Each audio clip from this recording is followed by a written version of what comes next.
Hey everyone! The purpose of this video today is to talk to you about how to enlarge a piece of artwork from a photograph to a larger sheet of paper or perhaps a canvas. Okay, so let's get started. I'm going to work upside down today for your benefit.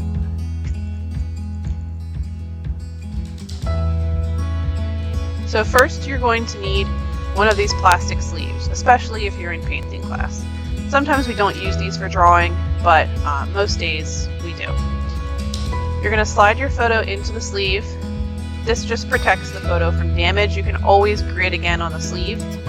You're going to need a Sharpie, and you're going to draw directly onto that plastic sleeve. You're going to need a ruler so that you can measure everything. Now, it's important to note that when you're measuring, you only measure the photograph. You don't measure the white space around the outside. We're not drawing that white space, so you only need to measure the photograph, not the space around it. So my photograph is 10 inches wide, so I'm going to divide it in half, and then in half again, and in half again. Okay, so into quarters. So I'm dividing it in half, so half of 10 is 5. Half of 5 is 2.5. 2.5 plus 5 is 7.5. So there's my measurements. And then I will move the ruler to a new location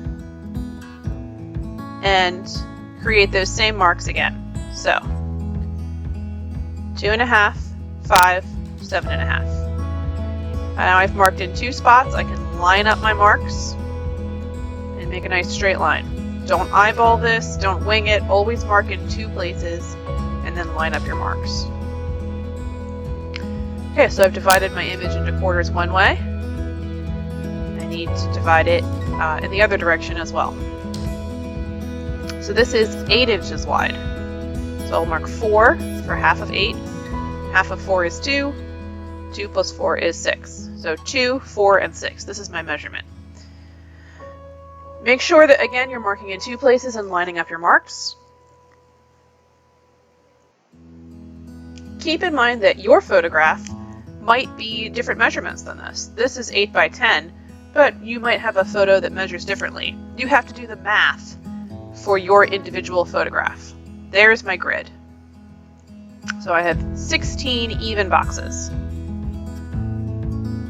So now I need to translate this to my larger paper. So I've got my big paper, and I need to translate this photograph to my large drawing paper, or maybe my canvas. But either way, you're enlarging your image. So I'm going to start by tracing my ruler on 2 edges, just to create some white space, just to create some border. And this is helpful for framing. So I'm just adding a line on the top and a line on the side. Okay, I'm creating a line where they intersect at a corner. Okay, so now we get to the part where we enlarge our image. So what I'm going to do is I'm going to take the corner of the photograph and align it with the corner I've created using my ruler. And make sure everything's nice and straight. What I'm really doing, I can peel it back and check to see if it's aligned properly. What I'm really doing is looking at the edge of the photograph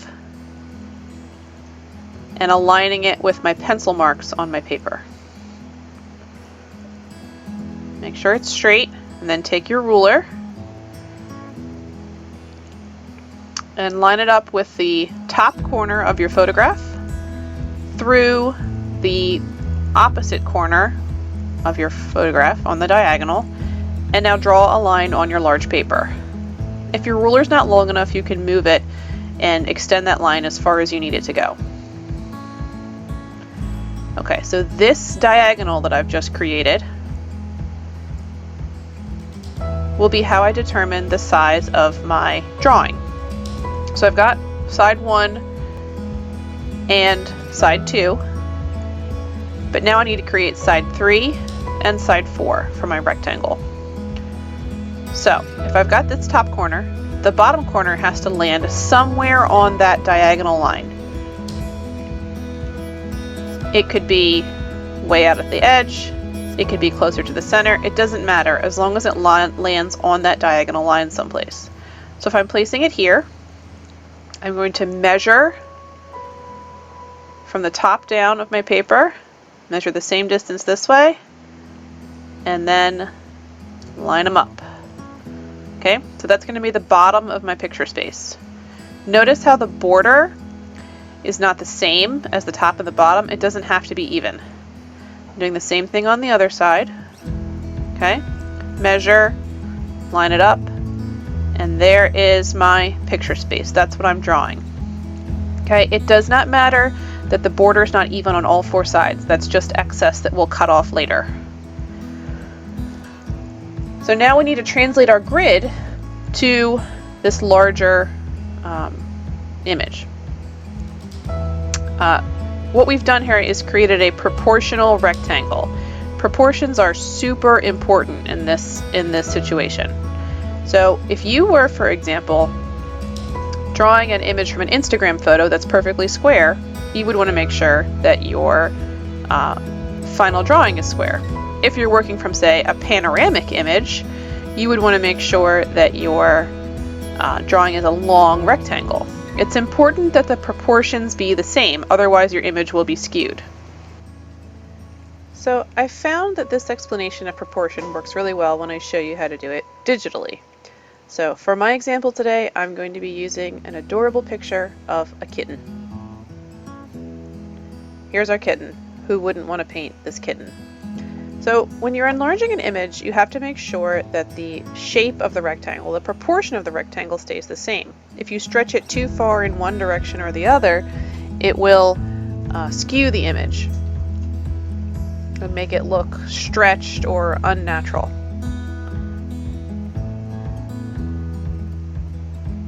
So let's go back to where we were. And when we pull on the sides, okay, if you stretch it to be too long or stretch it to be too tall, you can see how the image is skewed unnaturally. So when we were finding that diagonal line, this is what we were doing. We were doing essentially the same as pulling on our image from the corner. Notice the straight line that's created from corner to corner as you pull on the image.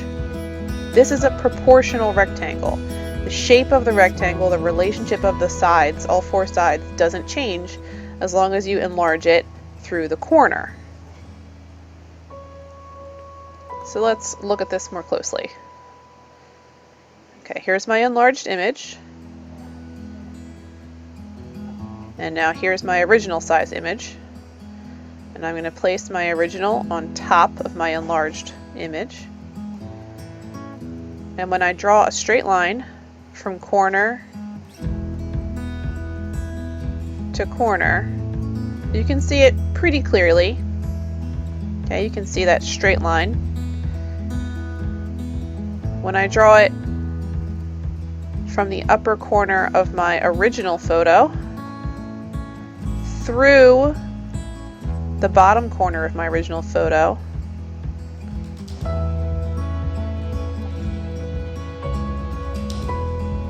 and then down to the enlarged image, you can see how they all align. This is a enlarged but proportional rectangle. Okay, let's go back to our big paper. Now, if you're like me and the math is difficult for you, there's another way you can do this, just using a sheet of scrap paper. I've got a long strip of scrap paper here, and I'm going to align one edge with the edge of my drawing space.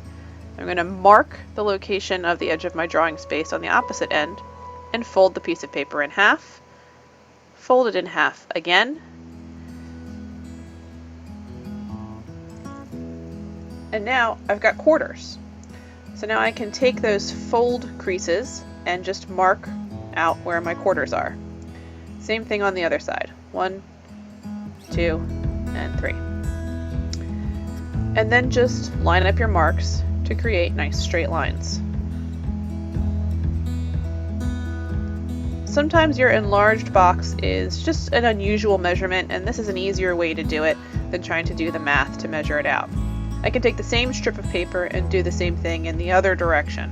So I line it up with the edge of my image space, mark the opposite side, fold it in half, fold it in half again, and I've got quarters. Now notice I've got a few extra creases this time, so make sure you pay attention to what you're doing, check your work, and mark your folds, mark your creases in the correct spots.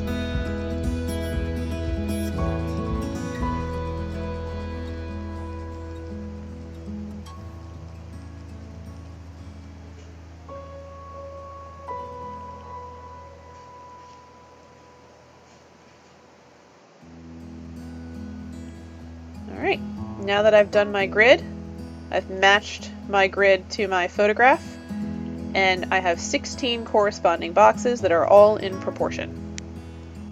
The purpose of the grid is to find small shapes, or any shape, and make them correspond to the box that you've created on your larger paper. So the grid is just a guide, it's just a helpful guide. You want to erase the grid before you call your work done. You don't want to be able to see the grid. Make sure that you erase it before you begin painting or applying ink or anything like that, because you don't want the grid to show through at the end. This also works if you want to shrink your image for some reason, or if you want to create an image that is the same size. So if I have an 8x10 photograph and I want to create an 8x10 drawing, you can just create a grid on the 8x10 and it's still very helpful. So hope that's helpful.